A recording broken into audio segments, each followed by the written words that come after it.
তেজৰ দুখত ফুহাৰ সৃষ্টি হয় আৰু ই এটা আটাইতকৈ ছালৰ এক বহুত বিষ থকা ৰোগ বুলি ক'ব লাগিব বিষ ফুহা নামেই যাৰ বিষ ফুহা সঁচাকৈ বিষাক্ত বহুত বিষ হয়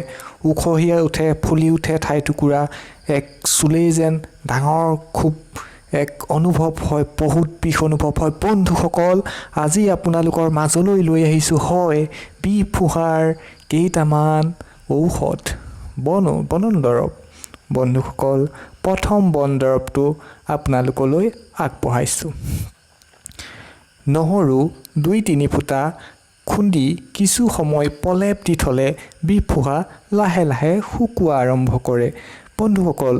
আৰু আপোনাৰ যদি বিষ ফুহাটো কেঁচা হৈ আছে তেতিয়াহ'লে আপুনি সৰু ধূপকাঠি এডাল জ্বলাই আপুনি বিষ ফুহাটোৰ চাৰিওকাষে অলপ তাপ দিব পাৰে কিন্তু আপুনি তাত ধূপকাঠি টুকুৰা লগাই নিদিব অকমান তাপ দিব তাপ দিলে আপোনাৰ সোনকালে পকি যাব আৰু পকি গ'লে বা কেতিয়াবা খুব কম সময়ত আপুনি যদি উঠাৰ 2 দিনৰ ভিতৰতে গম পাই যায় যে মোৰ বিষ ফুহা হয় তেতিয়া যদি আপুনি এই কামটো কৰে তেতিয়া আপোনাৰ বিষ ফুহাটো লাহে লাহে কমি আহিব তৃতীয় উপায়টো হৈছে জেতুকা পাতৰ ৰসেৰে ফুহাটো ধুলে ফুহাটো লাহে লাহে শুকুৱা আৰম্ভ কৰে সেই কাৰণে আপুনি জেতুকা পাত অলপ আনি লৈ তাৰ ৰস উলিয়াই বা পানীত গৰম কৰি আপুনি ফুহাটো ধুব তেতিয়াও দেখিব আপোনাৰ ফুহাটো শুকাবলৈ আৰম্ভ কৰিছে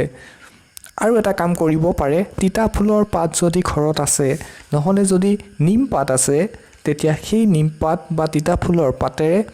পাত গৰম কৰি তাৰ পৰা যিটো পানী ওলাই সেই পানীৰে ফুহাটো ধুলেও আপোনাৰ ফুহাটো কমি আহিব ইয়াতে আপোনালোকক কেইটামান কথা কৈ থওঁ অপথ্যৰ ভিতৰত টেঙা বস্তু বন্ধুসকল একেবাৰেই নাখাব সহজে হজম নোহোৱা বস্তু নাখাবই আৰু আপুনি দৰৱ ধূমপান আৰু কোনো মাদক দ্ৰব্য গ্ৰহণ নকৰিব বন্ধুসকল আশা কৰোঁ আপোনালোক লাভৱান হ'ব ধন্যবাদ